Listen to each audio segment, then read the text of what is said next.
உங்கள் அனைவருக்கும் வணக்கம். இதில் முதலாவதாக மணற்கேணி ஆய்வுதலினுடைய ஸ்தாபகரான முனைவர் துண ரவிக்குமார் அவர்களுக்கும், ஒருங்கிணைப்பாளரான முனைவர் தேன்மொழி அம்மா அவர்களுக்கும், மற்றும் நிகழ்ச்சி ஒருங்கிணைப்பாளர்களாக செயல்பட்டு கொண்டிருக்கும் தானா ஜீவராசா மற்றும் ஆய்வாளர்கள், எழுத்தாளர்கள், மாணவர்கள் ஆகிய அனைவருக்கும் இந்நேர வணக்கங்களை தெரிவித்துக் கொண்டு, என்னுடைய ஆய்வு பரப்பு, அதாவது என்னுடைய ஆய்வு களத்திற்குள் உங்களை நான் அழைத்து செல்கின்றேன்.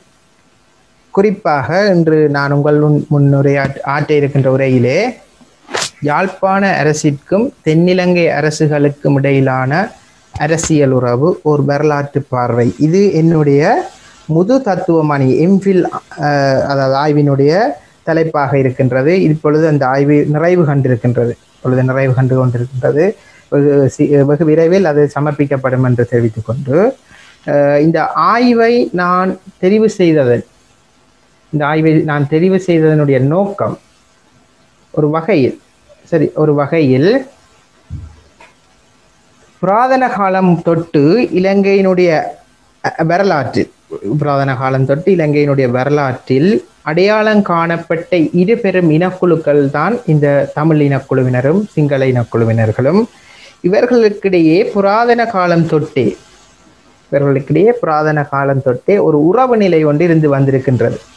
அந்த உறவு நிலை இலங்கையினுடைய வரலாற்று மரபில், குறிப்பாக புராதன காலம் தொட்டு இலங்கையினுடைய வரலாற்றை கூறுகின்ற பாலி இலக்கியங்களும் சரி, அவற்றை தொடர்ந்து வந்த சிங்கள இலக்கியங்கள், குறிப்பாக பாலி இலக்கியங்கள் மகாவம்சம், தீபவம்சம், ஜலசூல வம்சம், ராஜாவலிய, பூஜாவலிய, குருநாகல விஸ்தரி என்று அந்த இலக்கிய மரபுகளிலே பெருமளவுக்கும் அரம்பந்தொட்டு, அதாவது பாலி இலக்கியம் எடுத்து கூறிய விடயங்கள், அதாவது இந்த நாட்டில் தமிழர்கள் படையெடுப்பாளர்கள், அவர்கள் தவறான மார்க்கத்தை பின்பற்றுபவர்கள் என்ற குறிப்பிட்ட விடயங்கள் இனங்களுக்கிடையே ஒரு முரண்பாட்டை தோற்றுவிப்பதாகவே பேணப்பட்டு வந்திருக்கின்றது. அந்த மரபின் தொடர்ச்சி நீண்டு வந்ததன் பயன்தான் இன்றும் அதனுடைய எதிர் விளைவுகள் இனங்களுக்கிடையே ஒரு அமைதியற்ற நிலையையும், இனங்களுக்கிடையில் ஒரு உறவற்ற நிலையையும், ஒரு சந்தேக நிலையையும் தோற்றுவித்திருக்கின்றது. அந்த பின்னணியில் தான் நான் புராதன காலம் தொட்டு வாழ்ந்த மக்களிடையே இருந்த உறவு நிலை எவ்வாறு இருந்தது என்பதை தொடர்பாக ஆய்வு செய்ய வேண்டிய ஒரு தேவையின் அடிப்படையில், குறிப்பாக ஆரம்ப காலத்தில் ஒரு வகையில் அனுராதபுர அரசை தலைநகராக கொண்டு தென்னிலங்கையிலே ஒரு அரச மரபு தோற்றம் பெற்றிருந்தாலும் தமிழர்கள் அந்த காலத்திலிருந்தே வாழ்ந்து வந்திருக்கின்றார்கள். அதற்கு நல்ல உதாரணமாக நான் உங்களுக்கு குறிப்பிடலாம். இலங்கையினுடைய வரலாறு கூறுகின்ற பாலி இலக்கியம் அனுராதபுர அரசு பற்றி குறிப்பிடுகின்ற போது, அனுராதபுர அரசிற்கு வடக்கே, அது குறிப்பாக வடக்கு நேரெதிரே இருந்த பகுதியை நாக நாடு, நாக தீப, நாக பூமி என்று குறிப்பிட்டிருக்கின்றன. அதை ஒரு தனித்துவமான அடையாளம் மிக்க பகுதியாகத்தான் அது அடையாளம் காட்டி வருகின்றது. அந்த விடயப்பரப்பு நான் நினைக்கிறேன் எங்களுடைய தமிழ் இலக்கிய மூலாதாரமான சிலப்பதிகாரம் மணிமேகலையில் கூட குறிப்பிடப்பட்டிருக்கின்ற இந்த வடபகுதியை நாகநாடு, நாகதீப என்று குறிப்பிடுகின்ற மரபு. இந்த மரபின் அடிப்படையில் வளர்த்தெடுக்கப்பட்டு வந்த இந்த இனக்குழு உருவாக்க முறை நான் நினைக்கிறேன் கிபி 6ஆம் நூற்றாண்டின் பின்னர், கிபி 6ஆம் நூற்றாண்டு தென்னிந்தியாவை பொறுத்த வரைக்கும் பக்தி நெறி இயக்கம், அதாவது பல்லவ பேரரசனுடைய எழுச்சி, பக்தி நெறி இயக்கத்தின் தாக்கம் ஆகியவற்றின் காரணமாக வடபகுதியை மேலும் ஒரு தனித்துவம் மிக்க பகுதியாக, அதாவது இந்து பண்பாட்டு பகுதியாக அடையாளம் காட்ட தொடங்குகின்றது. அது தொடர்ந்து வந்த சோழர் காலத்தில் மேலும் வீச்சு பெறுகின்றது. தொடர்ந்து வந்த மாகனுடைய படையெடுப்பின் காரணமாக அனுராதபுரத்தில் இருந்த அரசு புலனறுவைக்கு செல்கின்றது. சோழர் காலத்திலிருந்து சோழர் காலத்தின் பின்னர் மாகனுடைய படையெடுப்பை தொடர்ந்து அது தென்மேற்கு நோக்கி நகரத் தொடங்குகின்ற சந்தர்ப்பத்தில் வடக்கிற்கும் தெற்கிற்கும் இடையிலான உறவு நிலை என்பது, அதாவது ஒரு தொடர்பாடல் என்பது அற்றுப்போகின்றது. வடக்கையும் தெற்கையும் பிரிக்கின்ற வன்னி பகுதி காடடர்ந்த பகுதியாக, ஒரு வகையில் அனுராதபுரம் கூட காடடர்ந்த பகுதியாக வருகின்றது. அவ்வாறான சூழலில் தென்னிந்தியாவினுடைய அனுசரணையுடன் தான் தமிழ் இனக்குழுவினுடைய உருவாக்கம் இல்லாட்டி வளர்ச்சி நிலை என்பது தோற்றம் பெறுகின்றது. அவ்வாறான ஒரு பின்னணியில தான் கிபி 13ஆம் நூற்றாண்டில் பாண்டியர்களுடைய அனுசரணையுடன், அதாவது அவர்களுடைய படைத்தளபதிகளாக சொல்லப்படுகின்ற இந்த ஆரிய சக்கரவர்த்திகளுடைய அனுசரணையுடன் ஒரு அரசு வடபகுதியில் தமிழர்கள் மத்தியில் தோற்றுவிக்கப்படுகின்றது. அது தோற்றுவிக்கப்பட்ட சந்தர்ப்பத்தில் தென்பகுதியை பொறுத்த வரைக்கும் தென்னிலங்கை அரசு தென்மேற்கு நோக்கி நகர்கின்றது. அதில் குறிப்பாக பொலனறுவையின் பின்னர் தம்பதேனியா, ஜாப்பகுவா, குருநாகல், கம்பளை, கோட்டை என்ற, அதாவது கொழும்பு என்று நாங்கள் சொல்கின்ற கொழும்பு, அந்த கோட்டை வரைக்கும் நகர்ந்து செல்கின்றது. அவ்வாறான நிலையில் வடபகுதியில் ஒரு வலிமையான அரசு தோற்றம் பெற்று அந்த அரசு அரசியல் மேலாதிக்கம் மிக்க அரசாக கூட வருகின்றது. சில காலங்களில் தன்னுடைய ஆதிக்கத்தை தென்பகுதியில் நிலைநாட்டி வருகின்றது. அவ்வாறு வருகின்ற போதெல்லாம் அவர்கள் மத்தியில் ஒரு அரசியல் ரீதியான உறவு பேணப்பட்டிருக்கின்றது. அந்த உறவு யாழ்ப்பாண அரசினுடைய வீழ்ச்சி வரைக்கும், குறிப்பாக 17ஆம் நூற்றாண்டினுடைய முற்பகுதி வரைக்கும் தொடர்ந்து வந்திருக்கின்றது.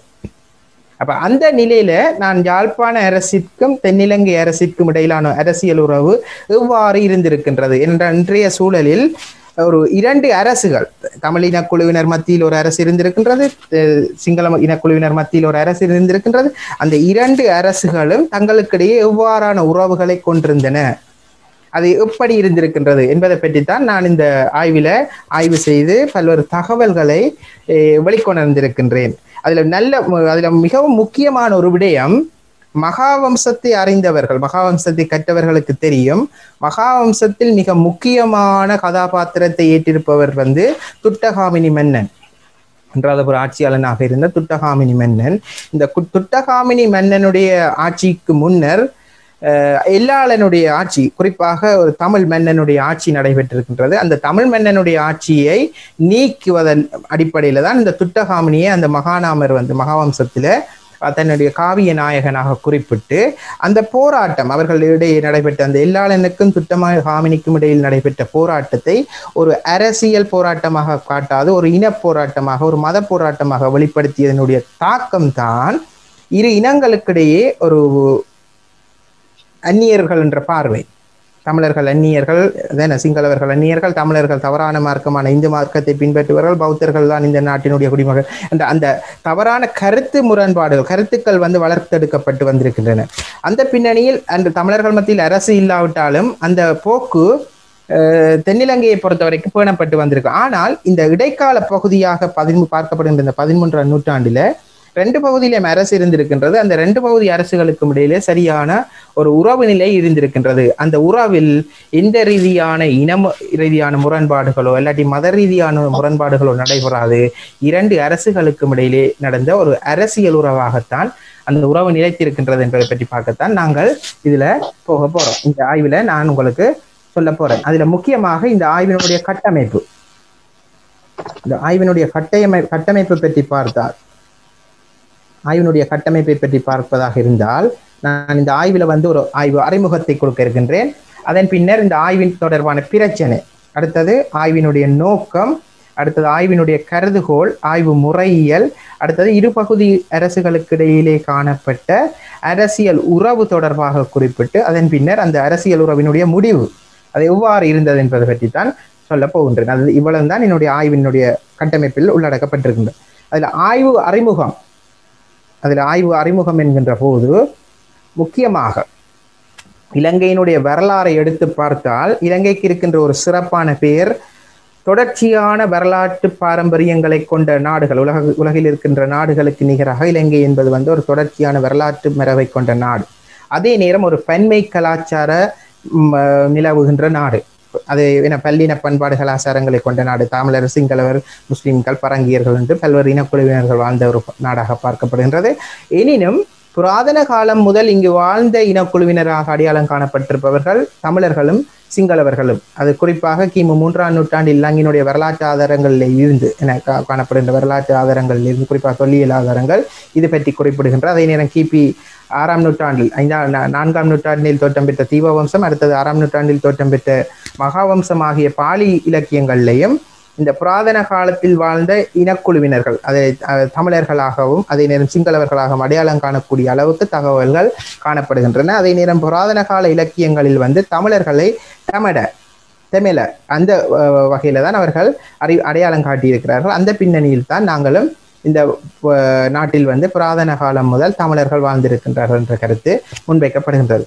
அவ்வாறு இருந்தாலும் இலங்கையினுடைய வரலாற்று மரபில் தென்பகுதியை மையப்படுத்திய வகையில் அனுராதபுர அரசு தோற்றம் பெற்றது பற்றி சொல்லப்படுகின்றது. அது குறிப்பாக அந்த விஜயன் வருகை பற்றி ஐதீக கதை மரபினூடாக நகர்த்தப்பட்டிருந்தாலும் ஆதாரபூர்வமாக நாங்கள் தேவநம்பியதீசன் காலத்தில் குறிப்பாக கிமு 3ஆம் நூற்றாண்டில் இருந்து ஒரு அரச மரபு இலங்கையில் தோற்றம் பெற்றிருந்ததை அறியக்கூடியதாக இருக்கின்றது. அந்த அரச மரபு ஒரு வகையில் சிங்கள அரசாகவும் அதே நேரம் தென்பகுதியை மையப்படுத்திய அரசாகவும் இருந்த அதே நேரம் கிமு 3ஆம் நூற்றாண்டில் பௌத்த மதம் இந்த நாட்டில் அறிமுகமானதை தொடர்ந்து அந்த அரசு ஒரு சிங்கள பௌத்த அரசு என்கின்ற கோட்பாட்டுக்குள் செல்கின்றது.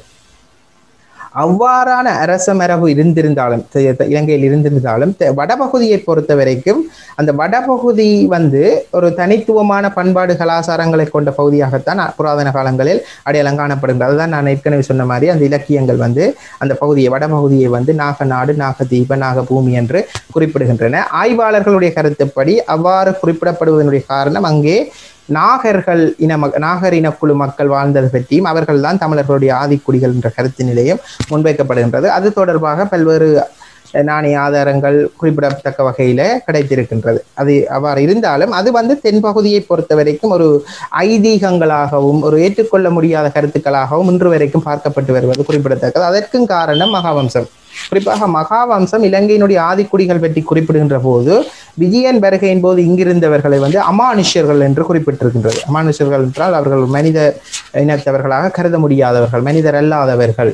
அந்த மரபு தொடர்ந்து வந்த ஆய்வாளர்களாலும் பேணப்பட்டிருக்கின்றது. அதுக்கு நல்ல உதாரணம் ஜி.சி. மெண்டிஸினுடைய புராதன இந்திய வரலாறு, புராதன இலங்கை வரலாறுல அவர் குறிப்பிட்ட கருத்தின்படி இது வந்து ஒரு ஐதீகம் மித் என்று அவர் அதை குறிப்பிடுகின்றார். அதை குறிப்பிட்டு அதை வந்து அந்த கருத்தை வந்து ஏற்றுக்கொள்ளாத ஒரு நிலையில செல்கின்றார். அது அந்த கருத்து நிலை இலங்கையில இன்றும் நிலவுகின்றது. பல்வேறு ஆய்வாளர்களாலும் அந்த கருத்துக்கள் முன்வைக்கப்பட்டு வருவது குறிப்பிடத்தக்கது.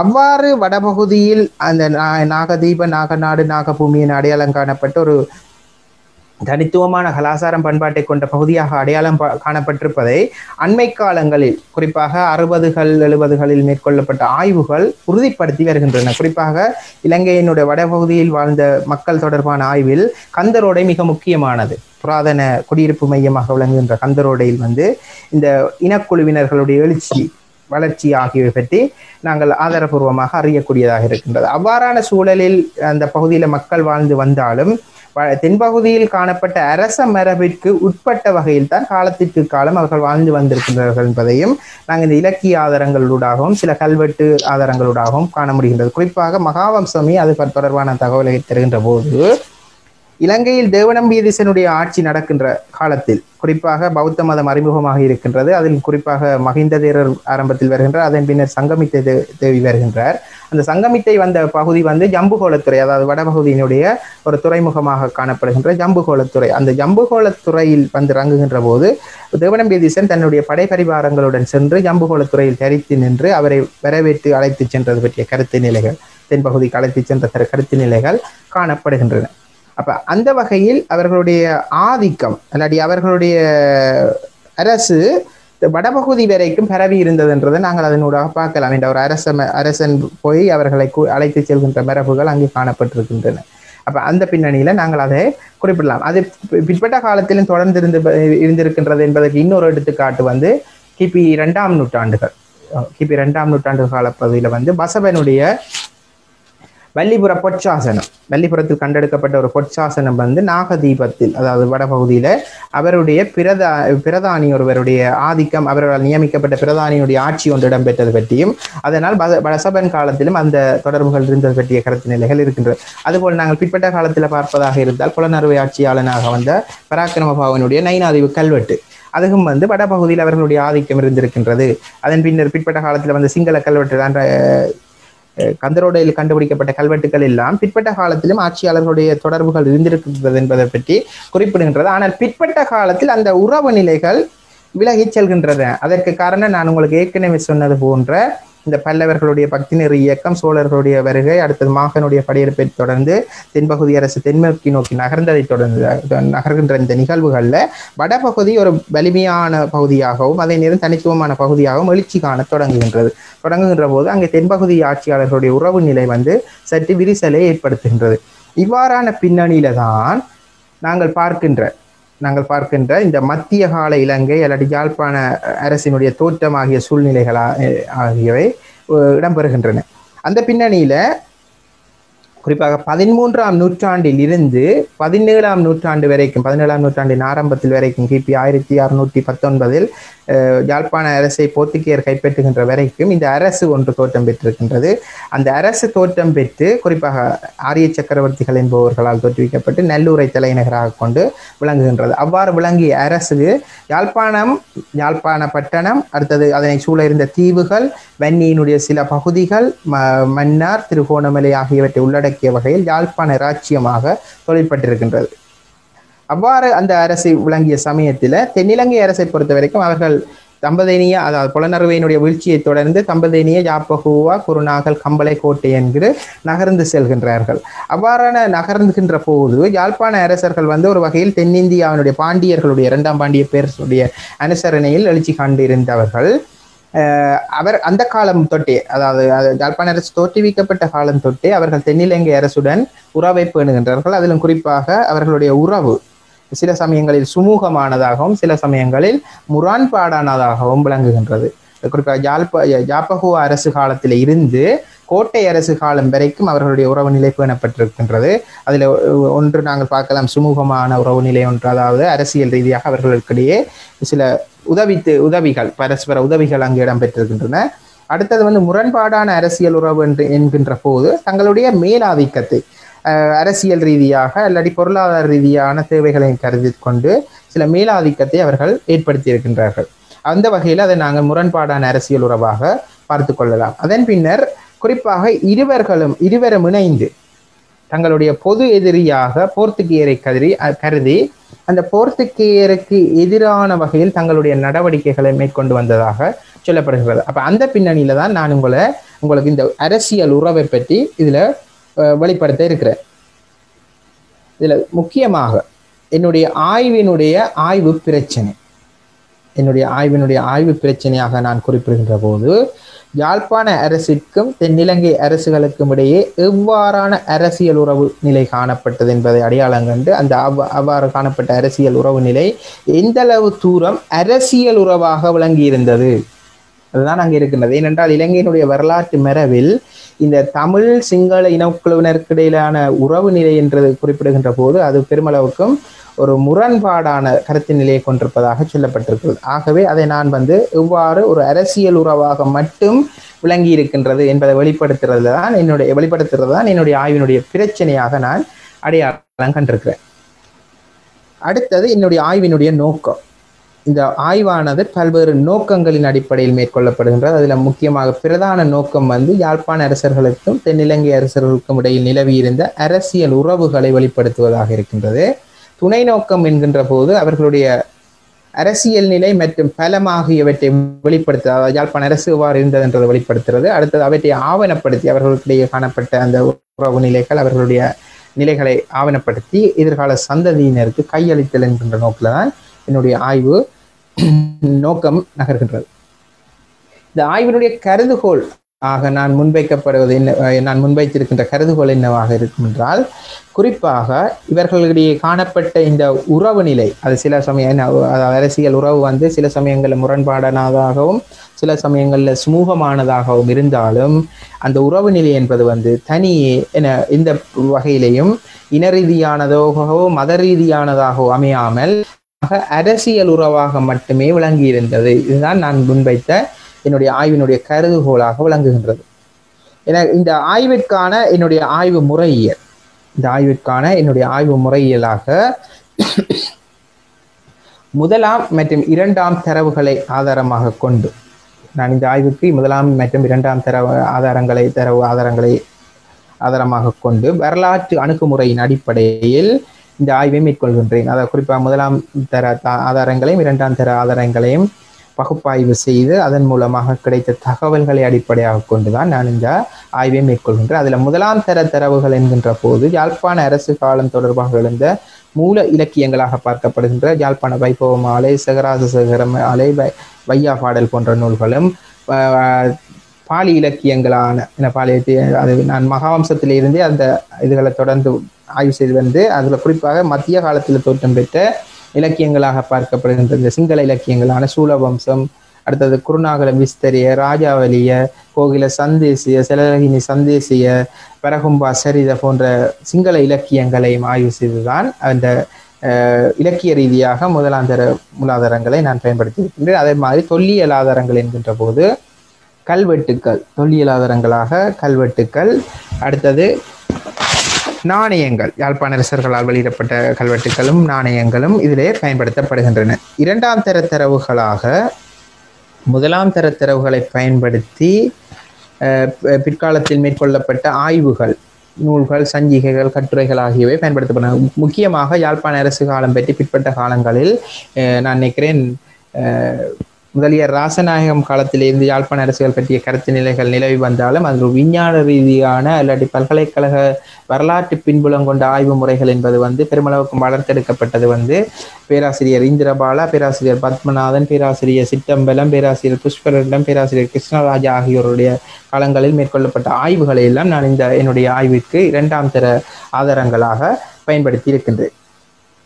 அடுத்தது இந்த என்னுடைய ஆய்வு புலத்திற்குள் நான் நகர்கின்றேன். அதில் முக்கியமாக என்னுடைய ஆய்வு அரசியல் உறவை மையப்படுத்தி இருப்பதனால் நான் புராதன காலத்திலிருந்து வடக்கு மற்றும் தென்பகுதிகளுக்கு இடையிலான உறவுகள், அது எவ்வாறு இடைக்கால அரசியல், இடைக்கால அரசியலில் எவ்வாறு செல்வாக்கில், அதாவது இடைக்காலத்தில் எவ்வாறு அந்த ரெண்டு பகுதியிலையும் அரசு தோற்றம் பெற்று அவர்களுக்கிடையே உறவு இருந்தது என்றதை பற்றி தான் என்னுடைய ஆய்வு நகர்கின்றது.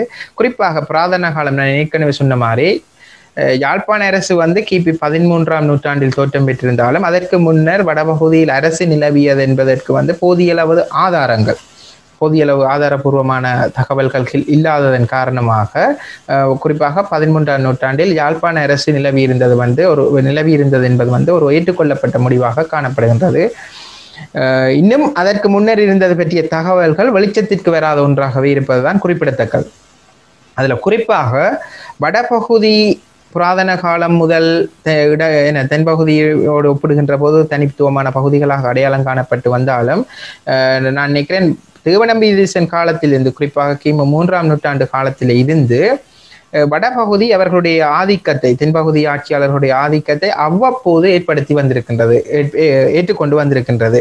அவ்வாறான சூழல்ல தான் இடைக்கால பகுதி பார்க்கப்படுகின்றது. குறிப்பாக இடைக்கால பகுதியை நாங்கள் 13ஆம் நூற்றாண்டிலிருந்து அடையாளம் கண்டு கொண்டு போகின்ற போது அந்த இடைக்காலம் போர்த்துகீயருடைய வருகையோடு நிறைவு கண்டு அதுக்கு பிறகு நவீன காலம் ஆரம்பமாகின்றது. அந்த காலப்பகுதியில் குறிப்பாக இடைக்கால அரசியல் பின்னணியை நாங்கள் பார்க்கின்ற போது சோழர்களுடைய படையெடுப்பை தொடர்ந்து வடபகுதி ஒரு வலிமை வாய்ந்த பகுதியாக மாற்றமடைகின்றது. அந்த காலத்தில் தான் குறிப்பாக 1215 கிபி 1215 மாகனுடைய படையெடுப்பு இடம்பெறுகின்றது. மாகனுடைய படையெடுப்பை தொடர்ந்து தென்னிலங்கை அரசு பலவீனமடைந்து தென்மேற்கு நோக்கி நகர்கின்றது. அவ்வாறான சூழலில் தான் யாழ்ப்பாணத்தில் ஆரிய சக்கரவர்த்திகள் என்பவர்கள் யாழ்ப்பாண அரசை தோற்றுவிக்கின்றார்கள். இவர்கள் நல்லூரை தலைநகராக கொண்டு யாழ்ப்பாண அரசை தோற்றுவித்ததான கருத்து நிலை இருந்தாலும் இவர்களுடைய ஆரம்ப கால தலைநகராக சிங்கை நகர் குறிப்பிடப்படுகின்றது. அதனால் இவர்களுக்கு இன்னொரு பேர் இருக்கின்றது, சிங்கை ஆரியர்கள். சிங்கை நகரை தலைநகராக கொண்டு ஆட்சி புரிந்ததாலே சிங்கை ஆரியர்கள் என்று குறிப்பிடப்படுகின்றார். காலப்போக்கில் தான் அவர்கள் நல்லூரை தங்களுடைய தலைநகராக மாற்றிக்கொண்டதாக கருத்து நிலை ஒன்று இருக்கின்றது. அது இன்னும் ஒரு தெளிவுபடாத ஒரு கருத்து நிலையாகத்தான் இருக்கின்றது. எதிர்காலத்தில் சில சமயங்களில் ஆய்வுகள் மேற்கொள்ளப்படுகின்ற போது அவ்வாறான தகவல்கள் வரலாம். அந்த பின்னணியில் யாழ்ப்பாண அரசர்கள் சிங்கி ஆரியர்கள் என்ற கருத்து நிலை இருக்கின்றது. அடுத்தது யாழ்ப்பாண அரசர்களை ஆரிய சக்கரவர்த்திகள் என்று குறிப்பிடுவதற்கு இன்னொரு காரணம், இவர்கள் தென்னிந்தியாவினுடைய குறிப்பாக சேதுகரையைச் சேர்ந்தவர்கள், சேது குலத்தவர்களாக பார்க்கப்படுகின்றார்கள். ராமேஸ்வரத்தை பூர்வீகமாக கொண்டவர்கள். அவ்வாறான பூர்வீகமாக கொண்டவர்கள் இவர்கள் ஒரு பிராமண குலத்தைச் சேர்ந்தவர்களாக பார்க்கப்படுகின்றார்கள். அவ்வாறு இருந்தவர் 2ஆம் பாண்டிய பேரரசு காலத்தில் பாண்டியர்களுடைய அரச சபையில் பணியாளர்களாக, அதாவது அதிகாரிகளாகவும் போர் வீரர்களாகவும் பணியாற்றி இருக்கின்றார்கள். அவ்வாறு போர் வீரர்களாக பணியாற்றியவர்கள் தான், படைத்தளபதிகளாக பணியாற்றியவர்கள் தான் யாழ்ப்பாணம், அதாவது வடபகுதி மீதான படையெடுப்பின் போது வருகை தந்து இங்கு அரசை தோற்றுவித்ததாக சொல்லப்படுகின்றது. அந்த பின்னணியில் தான் அவர்கள் பிராமணர் குலத்தைச் சேர்ந்தவர்கள் என்ற வகையில் ஆரியர்கள் என்றதும், அரச சபையில் பணியாற்றியவர்கள் என்ற வகையில் சக்கரவர்த்தி என்ற வகையிலும் ஆரிய சக்கரவர்த்திகள் என்ற பெயரை இவர்கள் பெற்றுக்கொண்டது குறிப்பிடத்தக்கது. இவர்கள் தங்களுடைய மொழி மற்றும் சமய அபிமானத்தை வெளிப்படுத்துகின்ற வகையில் தான் தங்களுடைய நாணயம் அல்லது அவர்களுடைய சின்னமாக சேதுவை, அதாவது இடப வாகனத்தை, காளையினுடைய உருவத்தை அவர்கள் குறித்து கொண்டார்கள். அதே நேரம் தமிழ் மொழியினுடைய பற்றின் காரணமாக தங்களுடைய நாணயத்தில் சேது, அதாவது சேது குலத்தைச் சேர்ந்தவர்கள் என்ற வகையில் சேது என்ற வகையில் நாணயத்தை வெளியிட்டார்கள். அவர்கள் வெளியிட்ட நாணயங்களை ஆய்வாளர்கள் சேது நாணயங்கள் என்ற வகையில் அடையாளம் கண்டிருப்பது குறிப்பிடத்தக்கது. அடுத்தது இவர்களுக்கிடையே காணப்பட்ட அரசியல் உறவு, குறிப்பாக யாழ்ப்பாண அரசர்களுக்கும் தென்னிலங்கை அரசர்களுக்கும் இடையிலே காணப்பட்ட அரசியல் உறவு பற்றிய கருத்து நிலைகள் பற்றி நாங்கள் பார்க்கின்ற போது, குறிப்பாக இலக்கிய ஆதாரங்கள் யாழ்ப்பாண வைபவ மாலை, சிகராச சிகரம், சிகராச சிகர மாலை, குருநாகல விஸ்தரி, ராஜாவலிய போன்ற இலக்கியங்களும் கொட்டகமும் அடுத்தது மடவள சாசனங்களும் இது தொடர்பான உறவு நிலைக்கு சிறந்த ஆதாரங்களாக விளங்குகின்றன. குறிப்பாக இந்த ஆதாரங்களின் அடிப்படையில் இவர்களுடைய உறவு நிலை, முரண்பாடான அரசியல் உறவு நிலை என்கின்ற போது அது அரசியல் மேலாதிக்கத்தை நிலைநாட்டுவதாகவும், அடுத்தது பொருளாதார ரீதியாக தங்களுடைய தேட்டம், பொருளாதார ரீதியான ஆதிக்கத்தை பெறுகின்ற வகையில் தான் இந்த அவர்களுடைய முரண்பாடான அரசியல் நிலை ஒன்று காணப்பட்டிருக்கின்றது. அதில் குறிப்பாக ஆரம்பத்தில் இருந்த ஆட்சியாளனாக சொல்லப்படுகின்ற, அதாவது யாழ்ப்பாணத்தினுடைய முதலாவது ஆட்சியாளனாக சொல்லப்படுகின்ற முதலாம் சிங்கியாரியன் காலத்தில் இருந்தே அவர்கள் தென்பகுதி அரசுகளுடன் முரண்படுகின்ற நிலைகளை நாங்கள் பார்க்கலாம். அதில் முக்கியமாக யாப்பகுவ மன்னனாக இருந்த பூனேகபாகுவுடன் இவர் முரண்பட்டது பற்றிய கருத்து நிலை ஒன்று யாழ்ப்பாண வைபவ மாலையிலிருந்து குறிப்பிடப்படுகின்றது. அதில் குறிப்பாக மன்னாரில் காணப்பட்ட இந்த முத்துக்குளித்தல் தொடர்பான பிரச்சனை தான் இவர்களுடைய முரண்பாட்டுக்கான காரணமாக சொல்லப்படுகின்றது. குறிப்பாக இந்த முத்துக்குளித்தல் சம்பந்தமான பிரச்சனையின் போது அந்த காலங்களில் யாழ்ப்பாண அரசினுடைய ஆதிக்கத்திற்குள் மன்னார் வருகின்றது. அதே நேரம் தென்னிலங்கை ஆட்சியாளர்கள் அவ்வப்போது மன்னார் மீதான மேலாதிக்கத்தை ஏற்படுத்தி அங்கே மேற்கொள்கின்ற முத்து வர்த்தகத்தின் மூலம் தாங்கள் பெருமளவு பொருளாதார வருமானத்தை ஈட்டி வந்தது குறிப்பிடத்தக்க. ஆகவே அது ஒரு முக்கியத்துவம் வாய்ந்த மையமாக விளங்கியதனால் அது தொடர்பான பிரச்சனையில் இவர்கள் ஈடுபடுகின்றார்கள். அவ்வாறான ஒரு முரண்பாட்டின் காரணமாக தென்னிலங்கை மீது படையெடுத்து அங்கிருந்த புத்தருடைய புனித சின்னங்களை பெற்று வந்ததாக சொல்லப்படுகின்றது. புத்தருடைய புனித சின்னங்களை பெற்று வந்ததாக குறிப்பிடப்பட்டு அந்த புத்தருடைய புனித சின்னத்தை 12 வருடங்கள் குறிப்பாக யாழ்ப்பாண அரசர்கள் கைவசம் வைத்திருந்ததாக சொல்லப்படுகின்றது. அதனால் அவர்கள் 12 ஆண்டுகள் இலங்கை முழுவதையும் ஆட்சி செய்தது பற்றிய கருத்து நிலையும் முன்வைக்கப்படுகின்றது. அதில் ஒரு சின்ன தவறு இருக்கின்றது. என்னென்றால், இலங்கையினுடைய அரசியல் வரலாற்று மரபின்படி இலங்கையினுடைய ஆட்சியாளன் அரசு உரிமையை தக்க வைப்பதாக இருந்தால் அவன் புத்தருடைய புனித தந்ததாதுகளையும் பாதுகாத்து வர வேண்டும் என்பதும் மரபு விதி. அதான் அவர்களுடைய தம்பதீப கோட்பாட்டில் இருக்கிற சிங்கள பௌத்தன் ஆட்சியாளனாக வரவனும் அவன் பௌத்த சங்கத்துக்கு சேவையாற்ற வேண்டும் என்ற கருத்து நிலை இருக்கின்றது. அதில் ஒன்றுதான் அவன் எந்த அளவுடன் தன்னுடைய முடி செங்கோல்களை பாதுகாக்கின்றானோ அதுபோல புத்தருடைய புனித சந்ததாதுக்களையும் பாதுகாக்க வேண்டும். அந்த பின்னணியில தான் அவர்கள் பாதுகாத்த அந்த புனித சந்ததாதுகளை எவன் வைத்திருக்கின்றோ அவன் ஆட்சி உரிமையையும் பெறக்கூடியவன் என்ற வகையில தான் இந்த முதலாம் சிங்கியாரியன் யாப்பகுவ மன்னன் புவனேவாவை தோற்கடித்து அங்கிருந்து புத்தருடைய புனித சந்ததாதுகளை கவர்ந்து வந்த நிகழ்வு அவனுக்கான இலங்கையினுடைய அதிகாரத்தை வழங்குவதாக குறிப்பிடப்படுகின்றது. அது பின்னர் தென்பகுதி அரசனான பராக்கிரமபாகு, 2ஆம் பராக்கிரமபாகுவினுடைய வேண்டுகோளின் அடிப்படையில் பரஸ்பரமான ஒரு உறவு நிலை பாண்டியர்கள், அதாவது இவர்களுடைய படையெடுப்புக்கு பின்னணியாக இருந்தவர்கள் பாண்டியர்கள், ஆகவே பாண்டியர்களுடன் பரஸ்பர உரையாடலை மேற்கொண்டு, அதாவது ஒரு சமாதான உடன்படிக்கையை மேற்கொண்டு அதன் மூலமாக மீண்டும் அதை பெற்றுக்கொண்டதாக சொல்லப்படுகின்றது. அதன் பின்னர் இவர்களுக்கிடையே காணப்பட்ட முரண்பாடான அரசியல் நிலை என்று குறிப்பிடுகின்ற போது 5ஆம் சிங்கியாரியனான வரோதயன் காலத்தில் அது மேற்கொள்ளப்பட்டதாக சொல்லப்படுகின்றது. இவன் ஒரு பலம் வாய்ந்த ஆட்சியாளனாக, யாழ்ப்பாண அரசர்கள் வரிசையில் ஒரு பலம் வாய்ந்த ஆட்சியாளனாக குறிப்பிடப்படுகின்றான். இவன் தென்பகுதிக்கு படையை அனுப்பி, அதாவது தென்னிந்தியாவிற்கு படையை அனுப்பி உதவியதை பற்றிய கருத்து நிலை இருக்கின்றது. அதே போல வடக்கர்களுடைய படை கச்சாயில் வந்திறங்கிய போது அவர்களுக்கு எதிராக போரிட்டதாக எல்லாம் பெருமளவு தகவல்கள் காணப்படுகின்றன. அந்த வகையில் ஒரு பலம் வாய்ந்த ஆட்சியாளனாக இருந்த வரோதிய சிங்கியாரியன் தென்னிலங்கை மீது படையெடுத்தது பற்றி சொல்லப்படுகின்றது. அதற்கு ஆதாரமாகத்தான் இவர்களுடைய படையெடுப்பினுடைய ஆதாரமாக இவர்களால் வெளியிடப்பட்ட சேது என பெயர் பொறித்த சாசனம், கொட்டகம என்கின்ற கம்பளைக்கு அருகில் கொட்டகம என்கின்ற இடத்துல கண்டுபிடிக்கப்பட்ட ஒரு சாசனம் காணப்படுகின்ற தமிழ் மொழியில் பொறிக்கப்பட்ட சாசனம் தன்னுடைய ஆதிக்கத்தை இவன் தென்பகுதி வரைக்கும் ஏற்படுத்தி இருந்தான் என்ற கருத்தினில் அது ஒரு வகையில் அரசியல் மேலாதிக்கமாகத்தான் பார்க்கப்படுகின்றது. அடுத்தது அதன் பின்னர் படையெடுப்பை மேற்கொண்டவனாக அவனுடைய மகனான மார்த்தாண்ட சிங்கியாரியன் குறிப்பிடப்படுகின்றான். இவனுடைய படையெடுப்பு தென்னிலங்கையில் இருந்தது பற்றி மடவல சாசனம் குறிப்பிடுவது இது ஒரு சிங்கள சாசனம். அதுல இவன் மார்த்தாண்டம் பெருமாள் என்ற வகையில் குறிப்பிடப்படுகின்றான். இவனை மார்த்தாண்ட சிங்கியாரியனாக ஆய்வாளர்கள் அடையாளம் கண்டிருக்கின்றார்கள். இவன் கம்பளை ஆட்சியாளனான 3ஆம் விக்ரமபாகுவிற்கு அவனுடைய அரசை பெறுவதற்கு படை உதவி செய்ததாகவும் அதற்காக இவன் அந்த பகுதி தென்னிலங்கை பகுதிகள் மீது ஆதிக்கத்தை பெற்றிருப்பதாகவும் அதன் போது அந்த பகுதிகளில் வரியை அறவிடுவதற்கு உரிமை பெற்றிருந்தான் என்ற கருத்தினிலே தான் இந்த மடவல சாசனத்தில் பொறிக்கப்பட்டிருக்கின்றார். அப்ப அந்த வகையில் மார்த்தாண்ட சிங்கியாரியன் தென்னிலங்கை மீது மேலாதிக்கத்தை ஏற்படுத்தியிருந்தான் என்று சொல்லப்படுகின்றார். அதன் பின்னர் ஆன நிகழ்வுகள், குறிப்பாக ஏற்கனவே ஏற்படுத்தப்பட்ட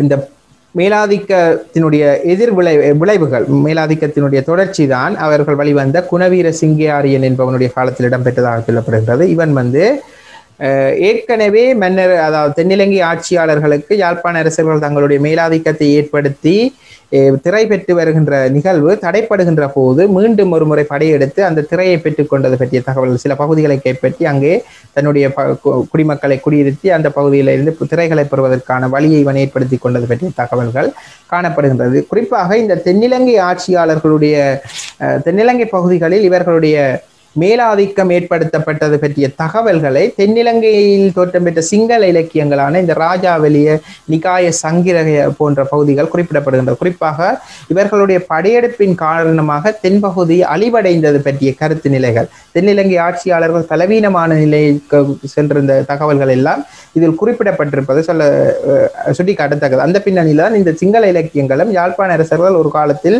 மேலாதிக்கத்தை பெற்றிருந்தார்கள், தென்பகுதி வரைக்கும் தங்களுடைய ஆதிக்கத்தை நிலைநாட்டி இருக்கின்றார்கள் என்ற கருத்து நிலையை சொல்லுகின்றது. அதே இலக்கியங்கள் குறிப்பிடுகின்ற போது எந்த ஒரு வகையிலும் இவர்களுடைய மேலாதிக்கம் இல்லாட்டி இவர்களுடைய படையெடுப்பு இனம் சார்ந்ததாகவோ, தங்களுக்கு இனத்திற்கான போராட்டங்களாகவோ இல்லாட்டி மதத்திற்கான போராட்டங்களாகவோ குறிப்பிடப்படவில்லை என்பதுதான் என்னுடைய இந்த ஆய்வில் நான் வெளிப்படுத்தியிருக்கின்ற தகவல்கள். ஏற்கனவே நான் சொன்ன மாதிரி மகாவம்சத்தில் எவ்வளவு தூரம் எல்லாரும் துட்டகாமினி யுத்தத்தை அவர்கள் இன ரீதியான மத ரீதியான போராட்டமாக காட்டுவதில் அக்கறை செலுத்தி இருந்தார்களோ அதே நேரம் அது புராதன காலத்தில், ஆனால் இடைக்கால பகுதியில் எவ்வளவோ சமூக ரீதியான முன்னேற்றங்கள் அடைந்த சந்தர்ப்பத்தில் இந்த இன ரீதியான மத ரீதியான முரண்பாடுகள் இடம்பெற்றது பற்றிய எந்த தகவல்களும் இல்லாது அது ஒரு அரசியல் போராட்டமாக காட்டப்பட்டிருப்பதுதான் குறிப்பிடத்தக்கது. அதே நேரம் இந்த இடைக்கால பகுதியில் தென்னிலங்கையில் தங்களுடைய மேலாதிக்கத்தை இந்த ஆட்சியாளர்கள் ஏற்படுத்தியது பற்றிய கருத்து நிலை நிலவுகின்ற அதே நேரம் வெளிநாட்டு பயணியான மொரோக்கோ நாட்டு பயணியான இந்த இபன் பதூதா, இஸ்லாமிய பயணி, இபன் பதூதாவினுடைய குறிப்பு இந்த யாழ்ப்பாண அரசர்களுடைய ஆதிக்கம் தென்னிலங்கை மீது ஏற்படுத்தப்பட்டது பற்றிய கருத்துக்கள் எல்லாம் இருக்கின்றது. குறிப்பாக அவர்கள் ஒரு பலமான நிலையில் அரசியலை கொண்டு நடாத்தினார்கள். இவர் வருகை தந்திருந்த சமயத்தில் பட்டாள நகரத்தில், இன்றைக்கு புத்தள பகுதியில் அவர்கள் குறிப்பாக புத்தள கடல் பகுதியில் வர்த்தக நடவடிக்கையின் பொருட்டு பாசறை அமைத்திருந்து அந்த வர்த்தக நடவடிக்கைகளை மேற்கொண்டு வந்ததாகவும் அதன் போது அரசன் கூட அங்கே தங்கியிருந்து அவற்றை கண்காணித்து வந்ததாக சொல்லப்படுகின்றது. அதன் போது தென்னிலங்கையிலிருந்து கருவாப்பட்டைகள் கொண்டு வரப்பட்டு அங்கே குவிக்கப்பட்டு அவை வேறு நாடுகளுக்கு ஏற்றுமதியானது பற்றிய கருத்து நிலை இருக்கின்றது. அதன் போது இவன் பதூதா இவர்களை சந்தித்த போது, யாழ்ப்பாண அரசனை சந்தித்த போது அவன் பாரசீக மொழியில் சிறந்த வகையில் உரையாடியது பற்றிய கருத்துக்களை குறிப்பிட்டு அதே நேரம் இவர் சிவனொளி பாத மலையை தரிசிக்க வந்ததாக குறிப்பிட்டதன் அடிப்படையில் அவருக்கு தன்னுடைய படைபடிவாரங்களை அனுப்பி உதவி செய்ததாக குறிப்பிடுகிறார். அதே நேரம் இவர் வருகை தந்த போது யாழ்ப்பாண அரசர்களுடைய 100க்கும் மேற்பட்ட கப்பல் படைகளை தான் கண்டதாகவும் குறிப்பிட்டிருப்பது இவர்கள் ஒரு வகையில் பலமான ஒரு அரச நிலையில் காணப்பட்டதுக்கான ஒரு எடுத்துக்காட்டாக சொல்லப்படுகின்றது. இதுதான் அந்த யாழ்ப்பாண அரசர்கள் வெளியிட்ட, அதாவது தென்பகுதியில் கொட்டகம பகுதியில வெளியிட்ட சாசனமாக பார்க்கப்படும் தமிழ் சாசனம். இந்த சாசனத்தில் அவர்களுடைய ஆதிக்கம் அந்த பகுதியிலே ஏற்படுத்தப்பட்டிருந்தது என்பது தான் வெளிப்படுத்துவதாக காணப்படுகின்றது. அடுத்தது, எந்தளவு தூரம் இந்த யாழ்ப்பாண ஆட்சியாளர்கள் தென்பகுதி ஆட்சியாளர்கள் மீது அல்லது தென்பகுதி அரசுகள் மீது தங்களுடைய ஆதிக்கத்தை ஏற்படுத்தி இருந்தார்களோ, அதுபோல் தென்னிலங்கை அரசர்களும் ஒரு வகையில் பலமான நிலையை பெற்று யாழ்ப்பாண அரசுக்கு எதிராக தங்களுடைய நடவடிக்கைகளை மேற்கொள்வதை நாங்கள் பார்க்கலாம். இதிலேயும் எந்த விதமான இன ரீதியான போராட்டமோ மத ரீதியான போராட்டமோ நடைபெறவில்லை என்பதுதான் குறிப்பிடத்தக்கது. ஏற்கனவே யாழ்ப்பாண அரசர்கள் படையெடுத்து தென்பகுதியில் தங்களுடைய ஆதிக்கத்தை ஏற்படுத்தி இருந்ததுடன் அந்த பகுதிகளில் பெருமளவான துறைமுகங்களை கைப்பற்றியிருக்கிறார்கள், பெருமளவான பகுதிகளில் வரியை அறவிடுகின்ற உரிமையை பெற்றிருந்தார்கள் என்ற நிலையில காணப்பட்ட சூழல் இருந்தாலும், தென்பகுதி ஆட்சியாளர் குறிப்பாக கம்பளை அரசினுடைய இறுதி கால பகுதியில் ஒரு பலமான நிலையை தோற்றுவிக்கின்றார்கள். அந்த பலமான நிலையை தோற்றுவிக்கின்ற போது அவர்களுக்கு இருந்த முதலாவது பிரச்சனை இந்த யாழ்ப்பாண அரசர்களுடைய ஆதிக்கத்தை தென்பகுதியிலிருந்து நீக்குதல். தென்பகுதியிலிருந்து அவர்களுடைய ஆதிக்கத்தை நீக்குதல் என்ற வகையில தான் அமைந்திருந்தது. அதுல முக்கியமாக கம்பளை ஆட்சியாளனாக இருந்த 3ஆம் விக்கிரமபாகுவினுடைய முதலமைச்சராக இருந்த நிசங்க அழகக்கோணர் தான் இதுக்கான செயற்பாடுகள், இதற்கான நடவடிக்கைகள், குறிப்பாக யாழ்ப்பாண அரசர்களுடைய ஆதிக்கத்தை தென்பகுதியிலிருந்து நீக்குவதற்கான நடவடிக்கைகளில் ஈடுபட்டு வந்ததாக சொல்லப்படுகிறது. அந்த பின்னணியில தான் இந்த தங்களுடைய அரசை பலப்படுத்த அல்லது படையை பலப்படுத்துகின்ற வகையில் கலனிகங்கைக்கு அருகே ஏவர்த்தனபுர என்கின்ற பகுதியில் ஒரு கோட்டையை, இவர்களுக்கு எதிரான போருக்கான ஒரு கோட்டை, பலமான கோட்டையை அமைத்ததாக சொல்லப்படுகின்றது. அந்த கோட்டை அமைத்ததை தொடர்ந்து அவர்களுக்கான எதிர் நடவடிக்கைகளில் அவர்கள் இறங்குகின்றார்கள். அதில் முக்கியமாக தென்பகுதியில் ஆரிய சக்கரவர்த்திகளால் வரியை அறவிடும் பொருட்டு நியமிக்கப்பட்ட அதிகாரிகள் அனைவரையும் இவர்கள் கைது செய்வதற்கான நடவடிக்கையில் இறங்குகின்றார்கள். அந்த கைது செய்யப்படுகின்ற நடவடிக்கை யாழ்ப்பாண அரசர்களுக்கு கிடைத்ததை தொடர்ந்து அவர்கள் 2 முறை தென்பகுதிக்கு படையெடுத்து வருகின்றார்கள். ஆனால் அந்த படையெடுப்புகள் அனைத்தும் இந்த தென்னிலங்கை ஆட்சியாளர்கள், குறிப்பாக கம்பளை அரசினுடைய படை நடவடிக்கையின் காரணமாக தோல்வியில் முடிவடைகின்றது. யாழ்ப்பாண அரசர்கள் அதில் தோல்வியை பெற்றுக் கொண்டதாக சொல்லப்படுகின்றது. அதே சந்தர்ப்பத்தில் ஏவர்த்தனபுர கோட்டையை மையப்படுத்திய வகையில் தென்னிலங்கை அரசு நகருகின்றது. ஏற்கனவே கம்பளை அரசு காலத்தில் நடந்த முரண்பாடு அவர்களுக்கு ஒரு ஐயப்பாட்டை தோற்றுவிக்க மீண்டும் பலமான நிலையை செல்கின்ற போதும் அல்லது தங்களுடைய அரசை பாதுகாக்கின்ற வகையில் தங்களுடைய அரசின் தலைநகரை கோட்டைக்கு நகர்த்துகின்றார்கள். அந்த பின்னணியில தான் இந்த ஏவர்த்தனபுர கோட்டை அங்கே ஒரு பலமான அரசாக எழுச்சி காண தொடங்குகின்றது. அந்த அரசு எழுச்சி காணுகின்ற போது குறிப்பாக 6ஆம் பராக்கிரமபாகு மன்னனுடைய காலத்தில் கோட்டை அரசு, குறிப்பாக தென்னிலங்கை அரசு மீண்டும் ஒரு பலமான நிலையை பெறுகின்றது. அந்த பலமான நிலையை பெறுகின்ற அதே நேரம் இந்த 6ஆம் பராக்கிரமபாகுவிற்கு ஏற்கனவே ஒரு எண்ணம் இருந்தது, இந்த முழு இலங்கையையும் தன்னுடைய ஆதிக்கத்தின் கீழ் கொண்டு வர வேண்டும். இந்த முழு இலங்கையும் ஆதிக்கத்தின் கீழ் கொண்டு வர வேண்டும் என்றால் இங்கே சவாலாக இருந்தது அவர்களுக்கு யாழ்ப்பாண அரசு ஒரு அரசு, அதாவது இலங்கையினுடைய முழு நாட்டையும் தங்களுடைய ஆதிக்கத்தின் கீழ் கொண்டு வர வேண்டுமாக இருந்தால் இந்த யாழ்ப்பாண அரசையும் கைப்பற்ற வேண்டும் என்ற சூழல் ஏற்படுகின்றது.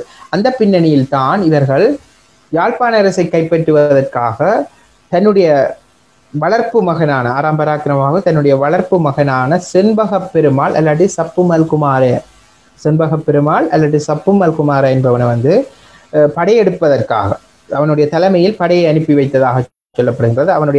அவன் ஆரம்பத்தில் படையெடுத்து வன்னி பகுதி வரைக்கும் முன்னேறி மீண்டும் கோட்டையை சென்றதாகவும் அது கொஞ்சம் பலமாக யாழ்ப்பாண அரசு பலமான நிலையில் இருந்ததால மீண்டும் மேலதிக படைகளை அழைத்து வந்ததாக சொல்லுவோம். 2ஆம் முறை படையெடுத்து யாழ்ப்பாண அரசை 1450களில் கைப்பற்றியதாக சொல்லப்படுகின்றது. கைப்பற்றி இவன் 17 ஆண்டுகள் 1450 கைப்பற்றியவன் 1607 வரைக்கும் 1467 வரைக்கும் 1467 வரைக்கும் ஆட்சி புரிந்ததாக சொல்லப்படுகின்றது. ஒரு 17 ஆண்டுகள் ஆட்சி புரிந்ததாக சொல்லப்படுகிறது. அந்த காலப்பகுதியில் கோட்டையில் குறிப்பாக யாழ்ப்பாண அரசை பொறுத்த வரைக்கும் கோட்டையினுடைய ஆதிக்கத்தின் கீழ் இருந்ததாக சொல்லப்படுகின்றது. இவனுடைய படையெடுப்பு இடம்பெற்ற சமயத்தில் கனகசூரிய சிங்கையாரியர், யாழ்ப்பாண அரசனாக கனகசூரிய சிங்கையாரியன் காணப்பட்டான். இவன் சப்புமல் குமாரனுடைய படையெடுப்பை எதிர்கொள்ள முடியாமல் தென்னிந்தியாவிற்கு தப்பிச் சென்று சிறிது காலம் இருந்ததாக சொல்லப்படுகின்றது.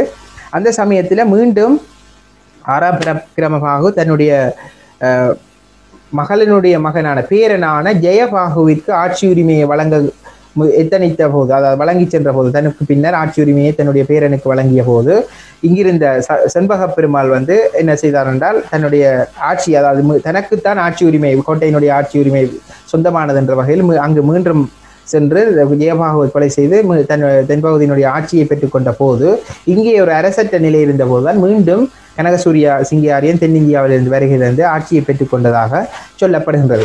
அப்ப அந்த பின்னணியில் அதாவது கோட்டையினுடைய ஆதிக்கம் ஒரு வகையில் தென்னிலங்கையினுடைய ஆட்சி ஆதிக்கம் வந்து கம்பளை அரசு காலத்தில் ஏற்படுத்தப்படுகின்றது. அது முக்கியமாக கோட்டை அரசு காலத்தில் அது அந்த அவர்களுடைய ஆதிக்கம் இந்த பகுதியில் ஏற்படுத்தப்பட்டிருப்பது குறிப்பிடத்தக்கது. இவ்வாறான ஒரு முரண்பாடான அரசியல் உறவு யாழ்ப்பாண அரசர்களாலும் அல்லது தென்னிலங்கை அரசர்களாலும் ஏற்படுத்தப்பட்டிருந்தாலும் அந்த அரசு வந்து அரசியல் உறவுகள் வந்து தனியாக ஒரு அரசியல் போராட்டமாகத்தான் பார்க்கப்படுகின்றது. இந்த விதமாக இனத்திற்கு எதிரான போராட்டமாகவோ இல்லாட்டி மதத்திற்கு எதிரான போராட்டமாகவோ அமையவில்லை என்பதுதான் குறிப்பிடத்தக்கது. அடுத்தது வந்து இந்த இரண்டு அரசுகளும் ஒரு சுமூகமான அரசியல் உறவை தங்கள் மத்தியில ஒரு சுமூகமான அரசியல் உறவை பேணி இருந்தது என்பதை நாங்கள் பார்க்கலாம். அதில் முக்கியமாக ஏற்கனவே நான் குறிப்பிட்டது போல முதலாம் சிங்கியாரியன் வந்து பாண்டியர்களுடைய அனுசரணையோட தென்னிலங்கை ஜாப்பகுவா படையெடுத்து சென்று புனித சந்ததாதுவை கைப்பற்றி வந்த நிகழ்வு வந்து ஒரு வகையில் அரசுரிமை சம்பந்தமான பிரச்சனையை தென்னிலங்கையில் ஏற்படுத்தி இருந்தது. அந்த பின்னணியில தான் இந்த மூன்றாம் பராக்கிரமபாகு வந்து இந்த பாண்டியர்களுடன் சமரசத்தை மேற்கொண்டு அவர்களுக்கு மத்தியிலே ஒரு உறவு நிலையை ஏற்படுத்தி ஒரு சமாதான உடன்படிக்கையை ஏற்படுத்தி கொண்டு அந்த புனித சந்ததாதுவை பெற்று வந்ததை பற்றிய தகவல் பார்க்கப்படுகின்றது. அப்ப அந்த வகையில் ஒரு சமாதானம் அல்லது சமரசம் மேற்கொள்ளப்பட்ட நிகழ்வு இரு பகுதிகளுக்கும் இடையே ஒரு சுமூகமான அரசியல் உறவு ஏற்படுவதற்கு வழிவகுத்ததாக பார்க்கப்படுகின்றது. அடுத்தது யாழ்ப்பாண அரசர்களாக குறிப்பிடப்படுகின்ற வரவுதய சிங்கியாரியன், மார்த்தாண்ட சிங்கியாரியன், குணபூசண சிங்கியாரியன், அடுத்த வீரோதய சிங்கியாரியர் ஆகியவர்கள் வந்து யாழ்ப்பாண ராஜ்யத்தை பொறுத்த வரைக்கும் அது தனியாக தமிழர்களை கொண்ட அரசு என்றும் குறிப்பிட முடியாது. அந்த அரசில் வன்மை கலாச்சாரத்தன்மை இருந்திருக்கின்றது. குறிப்பாக வன்னியினுடைய சில பகுதிகள் என்று நான் சொன்னேன். வன்னியினுடைய சில பகுதிகளை யாழ்ப்பாண அரசர்கள் கொண்டிருந்தார்கள். வன்னி பகுதி வந்து யாழ்ப்பாண அரசனுடைய தென்னிலங்கைக்கான ஒரு எல்லை பகுதி ஆக பார்க்கப்படுகிறது. அந்த பகுதியில சிங்கள மக்கள் வாழ்ந்திருந்தார்கள். அந்த சிங்கள மக்கள் வந்து அவ்வப்போது சில சமயங்களில் கலகங்களில் ஈடுபட்ட போதெல்லாம், தமிழர்களுடைய அல்லது மதங்கள் ரீதியான சில கலகங்களில் ஈடுபட்ட போதெல்லாம் அந்த மக்களை வந்து இவர்கள் அவர்களுடைய பிரச்சனைகளை தீர்த்து அவர்களுடைய சுமூகமான நிலையை உருவாக்குவதற்கு பாடுபட்டது பற்றிய தகவல்கள் காணப்படுகின்றது. அந்த வகையில் தென்பகுதியினுடைய அதாவது சிங்கள மக்களுடைய ஆதரவை இவ்வாறான மன்னர்கள் வரவுதய சிங்கியாரியன், மார்த்தாண்ட சிங்கியாரியன், குணபூஷண சிங்கியாரியன், வீரோதய சிங்கியாரியன் ஆக பெற்றிருந்தது பற்றிய கருத்துக்கள் முன்வைக்கப்படுகின்றது. அடுத்தது வந்து தென்னிலங்கை அரசிற்கும் இவர்களுக்கும் இடையிலே இருந்த உறவு நிலை, சுமூகமான உறவு நிலைக்கு இன்னொரு சான்றாக இருப்பது வந்து இந்த மடவள சாசனத்தை பொறுத்த வரைக்கும் அந்த மார்த்தாண்ட சிங்கியாரியன் மூன்றாம் விக்ரமபாகுவிற்கு அவனுடைய அரசை தக்க வைப்பதற்கு படையுதவி புரிந்தது பற்றிய தகவல்கள் காணப்படுகின்றது. அது இரு பகுதிகளுக்கும் இடையிலே ஒரு அரசியல் உறவு நிலவி இருப்பதற்கு சிறந்த எடுத்துக்காட்டாக சொல்லப்படுகின்றது. அடுத்தது நான் ஏற்கனவே சொன்ன மாதிரி இந்த வன்னி பகுதியில் சிங்கள இனக்குழுவினர்கள் வாழ்ந்து வந்த சமயத்தில் அவ்வப்போது அவர்கள் அந்த பகுதியில இருந்து படையெடுப்புகள் இல்லாட்டி அந்த கலகங்களை ஏற்படுத்துகின்ற போது இந்த ஆட்சியாளர்கள் அந்த பகுதிக்கு சென்று அந்த கலகங்களை அடக்கி அவர்களுக்கிடையே சமாதான உடன்படிக்கை, சமாதான புரிந்துணர்வு ஏற்பாடுகளை மேற்கொண்டு வருகின்ற சம்பவங்கள் இருக்கின்றது. அந்த வகையில இந்த வன்னியர்கள் சில பேர் இந்த யாழ்ப்பாண அரசர்களுக்கு எதிராக செயற்படுகின்ற வகையில் கண்டி அரசனிடம் சென்று முறையிட்டதாகவும் அவர்களை படையெடுத்து, அதாவது கண்டி ஆட்சியாளனை வந்து அதை படையெடுத்து வரும்படி அழைத்ததாகவும் குறிப்பிடப்படுகின்றது. குறிப்பாக யாழ்ப்பாண வைபவ மாலையில இந்த தகவல் காணப்படுகின்றது. ஆனால் அதில் குறிப்பிடப்படுகின்ற கண்டி ஆட்சியாளன் என்பது வந்து அது ஒரு வகையான மயக்கம். அதை எழுதிய யாழ்ப்பாண வைபவ மாலை எழுதிய மயில்வான புலவருடைய காலம் ஒல்லாந்தர் காலமாக பார்க்கப்படுகின்றது. அந்த ஒல்லாந்தர் காலத்தில் கண்டி அரசு நிலைத்திருந்தது. அந்த ஒரு ஈர்ப்பின் காரணமாக அவர் அரசுகள் பற்றி குறிப்பிடுகின்ற போதெல்லாம் கண்டி அரசு என்றே குறிப்பிட்டு செல்கின்றார். அதை நான் உங்களுக்கு முதல்ல சொல்லியிருக்கணும். முதலாம் சிங்கியாரியனால இந்த படையெடுப்பு மேற்கொள்ளப்பட்ட நிகழ்வை வந்து அவர் கண்டி அரசு என்றுதான் குறிப்பிட்டு காட்டுகின்றது. ஆனால் உண்மையாக நடந்தது வந்து யாப்பகுவ அரசு மீதான படையெடுப்பாக பார்க்கப்படுகின்றது. அதே மாதிரி தான் இந்த பிற்பட்ட காலத்திலேயும் கண்டி அரசனிடம் படையெடுக்கும்படி வன்னியர்கள் வேண்டியது பற்றிய தகவல் இருக்கின்றது. ஆனால் அந்த நிலைமை உண்மையாக கண்டியர்கள் அல்ல, அது வந்து அந்த காலத்தில் இருந்த, அதாவது அந்த காலத்து குருநாகல் கம்பளை அரசுகள் காலத்தில் இருந்த ஆட்சியாளர்களாக குறிப்பிடப்பட்டிருக்கலாம் என்ற தகவல் இருக்கின்றது. அதில் முக்கியமாக கண்டி மன்னனிடம் அவர் படையெடுப்பை மேற்கொள்ளும்படி முறையிட்ட போது, அந்த மக்கள் முறையிட்ட வன்னியர்கள் முறையிட்ட போது அந்த கண்டி மன்னன் அதை தவிர்த்ததாக சொல்லப்படுகின்றது. அதை யாழ்ப்பாண வைபவமாலை குறிப்பிடுகின்ற போது அந்த கண்டி மன்னன் வன்னியர்களுக்கு குறிப்பிட்ட தகவல், யாழ்ப்பாண அரசு என்பது அல்லது அந்த அரசு என்பது வந்து தங்களுடைய முன்னோர்களால் கையளிக்கப்பட்ட அரசு என்றும், அந்த அரசின் மீது படையெடுத்தால் தங்களுடைய முன்னோர்களுக்கு இழுக்கு நேரும் வகையில் நடந்து கொள்வதாக குறிப்பிட்டதாக சொல்லப்படுகின்றது. அந்த வகையில் அந்த அரசு, யாழ்ப்பாண அரசிற்கும் தென்னிலங்கை அரசிற்கும் இடையே ஏதோ ஒரு வகையான உறவு நிலை ஒன்று நிலவி இருப்பதுதான் குறிப்பிடத்தக்கது.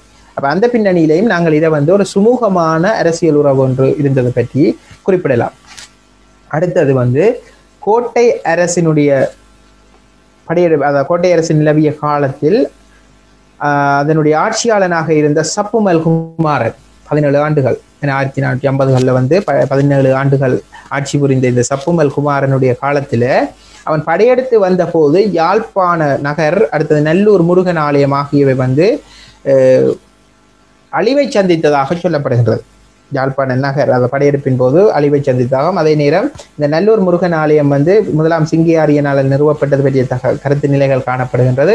அவ்வாறான இந்த ஆலயம் வந்து ஆட்சியாளர்களுடைய ஒரு மைய கோயிலாக, அரண்மனை கோயிலாக பார்க்கின்ற மரபு ஒன்று இருக்கின்றது. அவ்வாறு காணப்பட்ட ஆலயமும் அழிவை சந்திக்கின்றது. அதே நேரம் ஆட்சியை நிலைநாட்டிய இந்த சப்புமல் குமாரன் இல்லாட்டி செண்பக பெருமாள் தன்னுடைய ஆட்சி காலத்தில் பிரதிநிதிகள், அதாவது ஏற்கனவே யாழ்ப்பாண அரசில் காணப்பட்ட அரச பிரதிநிதிகள் அனைவரையும் அழைத்து யாழ்ப்பாண அரசினுடைய மரபுகளுக்கு ஏற்ற வகையில் தன்னுடைய அரச நிர்வாகத்தை இயக்கி வந்ததாக சொல்லப்படுகிறது. அதே நேரம் அழிவடைந்த நகர் யாழ் நகரையும் நல்லூர் முருகன் ஆலயத்தையும் இவன் மீள புனரமைத்ததாக சொல்லப்படுகிறது. அதனால் தான் இன்றும் அந்த சப்புமல் குமாரனாக அவன் புவனேகபாகு என்கின்ற பெயரை பெறுகின்றான். அந்த சப்புமல் குமாரனாய் வந்து கொள்கின்ற வகையில் நல்லூரில் இன்று வரைக்கும் படிக்கப்படுகின்ற கட்டியம் ஸ்ரீ சங்கபோ புவனேகபாகு கஜவல்லி மகாவல்லி மீது அதீத அன்பு கொண்டிருந்தான், அவர்களுடைய ஆசீர்வாதத்தை பெற்றவன் என்ற கருத்தில் அந்த கட்டியம் பாடப்பட்டு வருவது குறிப்பிடத்தக்கது. அது ஒவ்வொரு முறையும் திருவிழா காலங்களில் அந்த கட்டியம் அவனை வாழ்த்தி அவன் செய்த பணிகளுக்காக வாழ்த்தி பாடுவதாக சொல்லப்படுகின்றது. அதே நேரம் இவன் நல்லூர் முருகன் மீது அதீத விருப்பு கொண்டவன் என்ற தகவல் அண்மை காலங்களில் மேற்கொள்ளப்பட்ட நாணயவியல் ஆய்வுகளின் மூலம் வெளிப்படுத்தப்பட்டிருக்கின்றது. அண்மையில் மேற்கொள்ளப்பட்ட குறிப்பாக பேராசிரியர் இந்திரபால, பேராசிரியர் பத்மநாதன், பேராசிரியர் புஷ்பரட்டம் ஆகியோர் மேற்கொண்ட ஆய்வுகளின் அடிப்படையில் 2 நாணயங்கள் அடையாளம் காணப்பட்டிருக்கின்றன. அந்த 2 நாணயங்களும் நல்லூர் முருகன் ஆலயத்துக்கு ஆலயம் சார்பாக வெளியிடப்பட்டதாக சொல்லப்படுகின்றது. அதுல முக்கியமாக முருகனுடைய வாகனமாக மயில் பொறிக்கப்பட்ட வகையில் வெளியிடப்பட்டிருக்கின்றது. அதில் ஒரு பக்கத்தில் மயிலின் உருவமும் மறுபக்கத்தில் கந்த் என்ற சொல்லும், தமிழில் கந்த் என்று நீங்கள் அதை பார்க்கலாம் அந்த நாணயத்துல. இன்னொரு நாணயத்தில் மயிலின் உருவமும் ஆ என்கின்ற எழுத்தும் பொறிக்கப்பட்டிருக்கின்றது. இந்த 2 எழுத்துக்கள் தொடர்பாக ஆய்வு செய்த பேராசிரியர் பத்மநாதன், பேராசிரியர் புஷ்பரண்டம், பேராசிரியர் இந்திரபாலா ஆகியோர் இந்த நாணயங்கள் வந்து கந்த் என்பது வந்து கந்தன் என்ற பெயரிலும், ஆ என்பது வந்து ஆறுமுகன் என்ற பெயரிலும் வெளிப்படுத்தப்பட்டதாகவும், அதே நேரம் இந்த நாணயங்கள் வெளியிட்டவர்கள் வந்து யாழ்ப்பாண அரச மரபிற்கு அப்பாற்பட்டவர்கள். நான் ஏற்கனவே உங்களுக்கு சொன்னால் யாழ்ப்பாண அரசர்கள் வெளியிட்ட நாணயம் சேது நாணயம். அந்த சேது என்பது வந்து அவர்களுடைய லட்சணை, அவர்களுடைய அரச லட்சணை. அந்த அரச லட்சணையை வந்து அரச மரபில் வந்தவர்கள் தான் வெளிப்படுத்த முடியும், அவர்கள் தான் அதை வெளியிடலாம். ஆனால் இந்த நாணயத்தில் அந்த சேது என்கின்ற வாசகமும் பொறிக்கப்படவில்லை, அதற்கு பதிலாக கந்த், அடுத்தது ஆ என்கின்ற வாசகம், அடுத்தது மயிலின் உருவம் பொறிக்கப்பட்டதன் அடிப்படையில் அந்த நாணயங்களை வெளியிட்டவனாக இந்த சப்புமல் குமாரன் அடையாளம் காணப்படுகின்றார். இலங்கையினுடைய, அதாவது யாழ்ப்பாண அரசு காலத்தில் வந்து ஒரு வெளி அரச மரபாக கோட்டையினுடைய பிரதிநிதியாக இருந்ததன் காரணமாக இவன் அந்த நாணயங்களை வெளியிட்டிருக்கின்றான் என்ற கருத்து நிலை வந்து முன்வைக்கப்படுகின்றது. அப்ப அந்த வகையில யாழ்ப்பாண அரசினுடைய எனக்கு குறிப்பாக கோட்டை அரசு காலத்தில் இந்த சப்புமல் குமாரன் ஒரு சிறந்த உறவு நிலை, அரசியல் ரீதியாக ஒரு சிறந்த உறவு நிலையை பேணியிருந்தான் என்ற தகவல் முன்வைக்கப்படுகின்றது. அடுத்தது இவர்கள் இருவருக்கு இடையிலே சிறந்த உறவு நிலை, அரசியல் உறவு நிலை ஒன்று இருந்தது பற்றிய கருத்து நிலை ஒன்று இந்த போர்த்துகேயர் காலத்தில் இருந்து நிலவியதாக சொல்லப்படுகின்றது. அதுல முக்கியமாக இந்த சப்புமல் குமாரனுடைய படையெடுப்பை தொடர்ந்து யாழ்ப்பாண அரசு ஒரு பலவீனமான நிலைக்கு செல்கின்றது. குறிப்பாக கனகசூரிய சிங்கியாரியின் காலத்திலிருந்து அது மீண்டும் பலமான நிலையை ஒரு வகையில் சங்கிலி காலத்தில் சங்கிலி பேரரசகரின் காலத்தில் ஏற்படுத்தப்பட்டிருந்ததாக சொல்லப்படுகின்றது. குறிப்பாக இவர்கள் மத்தியில் அரசியல் ரீதியாக இவர்கள் மத்தியில் ஒரு சாதாரணமான அரசியல் உறவு ஒன்று போர்த்துகேயர் காலத்தில் இருந்தது பற்றிய தகவல் இருக்கின்றது. குறிப்பாக பரராசசேகரன் காலம் முதல் சங்கிலி குமாரன் காலம் வரைக்கும் இருந்திருக்கு. அதுல முக்கியமாக பரராசசேகரன் காலத்தில் இவர்களுக்கிடையே உறவு நிலை ஒன்று இருந்தது பற்றிய கருத்து நிலையை மயில்வாகன புலவர் குறிப்பிடுகின்ற போது தன்னுடைய யாழ்ப்பாண வைவமாலை கண்டி மன்னனுடைய மனைவிக்கு வயிற்று வலி ஏற்பட்ட போது அந்த வயிற்று வலியை போக்குவதற்கு யாழ்ப்பாண அரசரிடம் அவன் உதவி கேட்டதாகவும் அதன் போது பரராசகரன் தன்னுடைய மகனான பரநிருபசிங்கனை அனுப்பி அவனுக்கு உதவி செய்ததாகவும் அவனுடைய ஒரு மருந்திலே, அதாவது அவன் வழங்கிய ஒரு மருந்திலேயே அந்த நோய் நீங்கியதாகவும் அதனால் மகிழ்ந்த மன்னன் அவர்களுக்கு பரிசில்களை வழங்கி வழி அனுப்பி வைத்தது பற்றிய தகவல்கள் காணப்படுகின்றன. இது ஒரு வகையில் அவர்களுக்கிடையே ஒரு சுமூகமான அரசியல் உறவு, அதாவது சாதாரணமான அரசியல் உறவு ஒன்று நிலவியதாக சொல்லப்படுகிறது. அதே நேரம் பிற்பட்ட காலத்தில் முக்கியமாக கண்டி அரசு தோற்றம் பெற்றிருந்தது. கண்டி அரசு தோற்றம் பெற்றிருந்த சமயத்தில் அதனுடைய ஆட்சியாளனாக இருந்த கலுளியரட்ட பண்டாரா இல்லாட்டி கரளியரட்ட பண்டாரா என்று சொல்லப்படுபவன் இருந்தவன், அவனுடைய காலத்தில் சீதாவக்கியினுடைய ஆட்சியாளனாக இருந்த முதலாம் ராஜசிங்கன் கண்டி மீது படையெடுப்பை மேற்கொள்கின்ற நிகழ்வுகள் நடந்தேறியது. அந்த சமயத்தில் கண்டியரசன் கலுளியரட்ட பண்டார தன்னுடைய படைப்பரிவாரங்கள், குறிப்பாக தன்னுடைய அரச குடும்பத்தவர்களோட யாழ்ப்பாண அரசில் தஞ்சம் அடைந்திருந்தது பற்றிய தகவல் இருக்கின்றது. அதன் பின்னர் அவன் தென்னிந்தியாவுக்கு சென்றதாகவும் தகவல் காணப்படுகிறது. அப்ப அந்த பின்னணியில் அவர் அரசியல் ரீதியாக ஒரு தஞ்சம் அடைகின்ற நிகழ்வு நடந்தேறிய சம்பவமானது இவர்கள் இருவருக்கும் இடையிலே ஒரு சாதாரணமான அரசியல் உறவு ஒன்று நிலவி இருந்ததற்கு எடுத்துக்காட்டாக சொல்லப்படுகின்றது. அடுத்த இன்னொரு அரசியல் உறவு, அதாவது சாதாரணமான அரசியல் உறவு என்கின்ற போது யாழ்ப்பாண அரசனுடைய இளவரசிகளை கண்டி மன்னனான செனரத்தினுடைய இரு குமாரர்கள் மணந்தது பற்றிய தகவல் காணப்படுகின்றது. நன்றி அவர்களே. என்னண்டா இந்த இலங்கைக்கு பௌத்த மதம் அறிமுகமான காலம் தொட்டு, குறிப்பாக கிமு 3ஆம் நூற்றாண்டு காலம் தொட்டு வடபகுதியினூடாகத்தான் அதனுடைய வடபகுதியினுடைய துறைமுகங்கள் ஒன்று மாந்தை, அடுத்தது ஜம்புகோளத்துறை. இந்த ஜம்புகோளத்துறையினுடைய பங்களிப்பு மிக முக்கியமானது. நாங்கள் அதை மகாவம்சத்துல பார்க்கலாம். சங்கமித்த தேவையினுடைய வருகை, அதற்காக தேவநம்பிதீசன் வந்திருந்த நிகழ்வு. அதே மாதிரி மாந்தை துறைமுகத்தினூடாக பௌத்த மதத்தின் குறிப்பாக புனித சந்ததாதுக்கள் வருகை தந்த நிகழ்வுகள் எல்லாம் மகாவம்சத்தில் குறிப்பிடப்படுகின்றது. அவ்வாறு இருந்த சமயத்துல பௌத்த மதம் அந்த காலப்பகுதியில் வடக்கு தெற்கு என்ற எந்த விதமான வேறுபாடும் இல்லாமல் ஒரு மதமாக பார்க்கப்பட்டது. அது தமிழர்களாலும் பின்பற்றப்பட்டிருக்கின்றது. அதற்கு நல்ல எடுத்துக்காட்டு வடபகுதியில் அடையாளம் காணப்பட்ட சில பகுதிகள், அதுல மகாவம்சம் குறிப்பிட்ட சில தகவல்கள் இருக்கின்றது. அதே மாதிரி போலி பீரிஸ் அவர்கள் மேற்கொண்ட ஆய்வுகளுடைய தரவுகள் காணப்படுகின்றன. அதே நேரம் சில தொல்லியல் எச்சங்கள் இன்றும் வடபகுதியில் காணப்படுகின்றன. மிகவும் முக்கியமான வரலாற்று, அதாவது பௌத்த மையமாக இன்றும் கந்தரோடை விளங்குகின்றது. அது மாதிரி நெடுந்தீவு, புங்குடுதீவு போன்ற சில பகுதிகள் அங்கே குறிப்பிடப்படுகின்றன. புத்தூர் போன்ற பகுதிகளில் எல்லாம் கண்டெடுக்கப்பட்ட சில ஆதாரங்கள், வன்னி பகுதிகள் கிடைக்கப்பட்ட ஆதாரங்கள் எல்லாம் வடபகுதி பரவலாக இந்த பௌத்த மதம் இருந்தது பற்றிய தகவல்கள் காணப்படுகின்றன. இது கலாச்சார ரீதியாக தெற்குக்கும் வடத்திற்கும் இடையிலான ஒரு உறவு நிலையை வெளிப்படுத்தி இருக்கின்றது. நல்ல ஒரு உதாரணம் எடுத்து காட்டலாம். இந்த எல்லாளன் துட்டகாமணி யுத்தத்தின் போது துட்டகாமினியினுடைய வெற்றி, அவன் எல்லாளனை தோற்கடித்த நிகழ்வு அங்கே ஒரு நிகழ்வாக குறிப்பிடுகின்ற போது அவனுக்கு ஏற்படுகின்ற மன உளைச்சல், அந்த போரின் போது ஏற்பட்ட மன உளைச்சலை தீர்ப்பதற்காக புங்குடுதீவில் இருந்து புயங்கு தீபத்தில் இருந்த புயங்கு தீபம் என்றுதான் அந்த பாலிய நூல் குறிப்பிடுகின்றது. புயங்கு தீவில் இருந்து பௌத்த குருமார்கள் சென்று அவனுக்கு ஆலோசனை வழங்கியது பற்றிய தகவல்கள் இருக்கின்றது.